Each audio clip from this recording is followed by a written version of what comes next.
Good afternoon, my News Media TV family. Welcome back to the channel for another news update.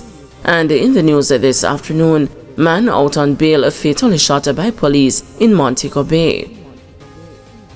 A man who was out on bail for murder and illegal possession of a firearm was fatally shot by the police in St. James on the weekend. He is 30-year-old Leonardo Murray, otherwise called the Bigger Ninja, of Hart Street, Montego Bay. The St. James police reported that about 5 a.m. Saturday, they carried out a targeted operation on Hart Street in search of wanted men. The cops alleged that Mr. Murray pointed a weapon at them and was fatally shot. The police reported that Mr. Murray was out on bail for murder and weapons possession, and a condition of his bail was that he should reside in Westmoreland and stay away from St. James. The Independent Commission of Investigation is probing the incident. About 12 fatal shootings by the security forces have been recorded since the start of January. Protest over state of a section of Spanish Town Road sparks responses from state officials.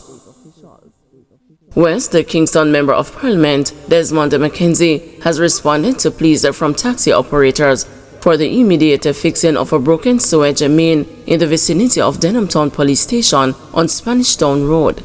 He sought to assure them that the matter was being addressed. Scores of taxi operators demonstrated Tuesday morning, insisting that they want to hear from the authorities now.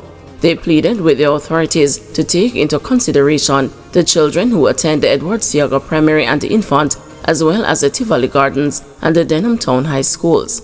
The taxi operators said students and the police officers have been forced to hop and skip over raw sewage, which has been running onto the roadway for months.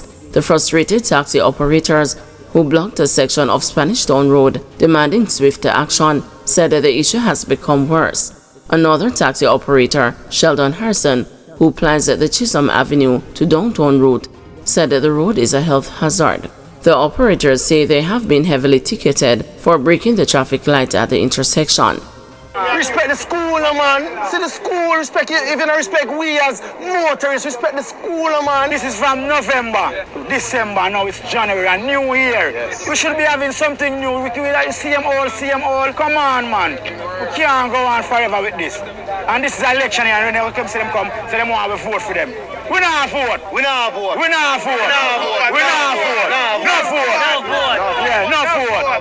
Just recently, one of my friends got splashed with this very water, and it cost him over 70,000 because the rashes on his skin. Has to go. Him go to public, them can't help him because him have to sit down and wait. Him go to private doctor, the amount of medication them have to take.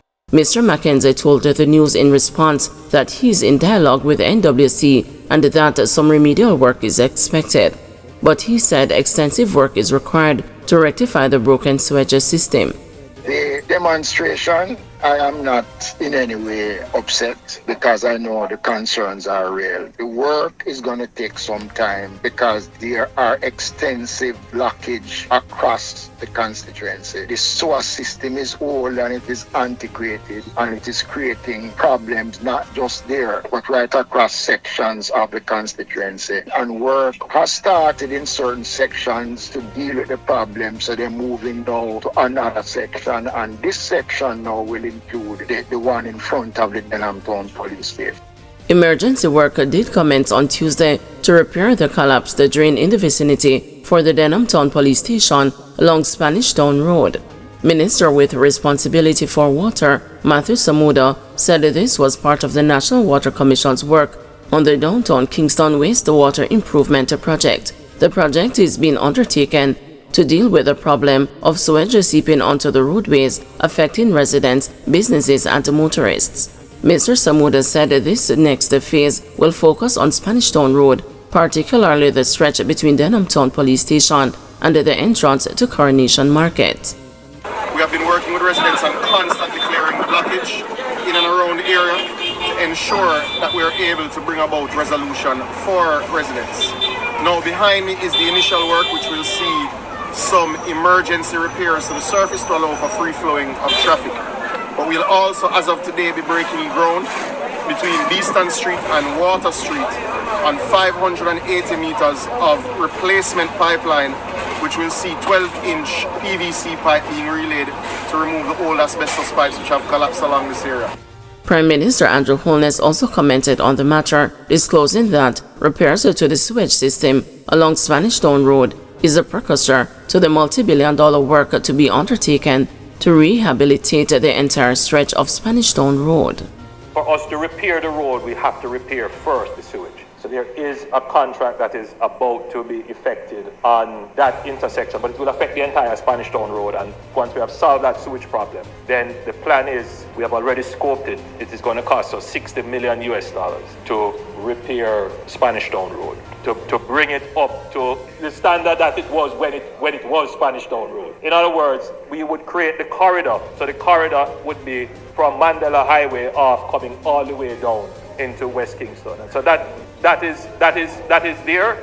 So as soon as we have solved that sewage problem, Minister Samuda has assured me that they will start the works by Thursday.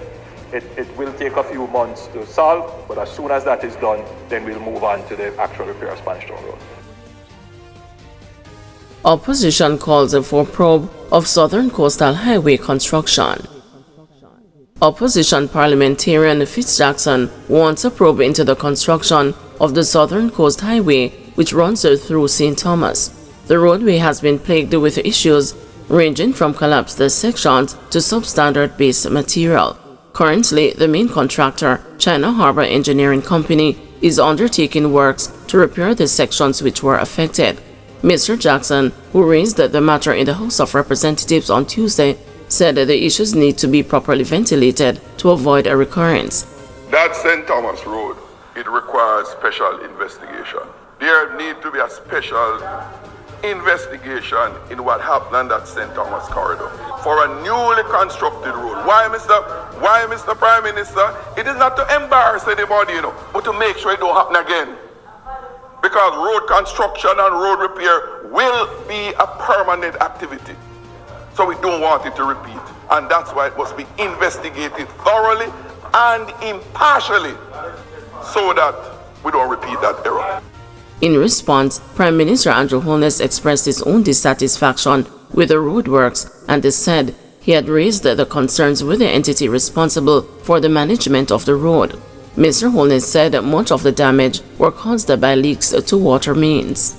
The piping works have been a challenge, and that road carries heavy aggregate loads. So we have had to do quite a bit of correction going along. But bear in mind that all of these are within what is called the defects liability period. So it's not necessarily a cost to the government. And it's 130 kilometers of roadway. I just want to be clear on that. It's not a short roadway, it's 130 kilometers. It's probably the longest roadway that we have repaired. And so you will find at points that you have materials issue. For example, I visited one spot where the road started to break up, and that's because the subbase, when it was checked, it was not the right aggregate that was used as the subbase. And the contractor dug it back up and put in the proper aggregate and repaved it.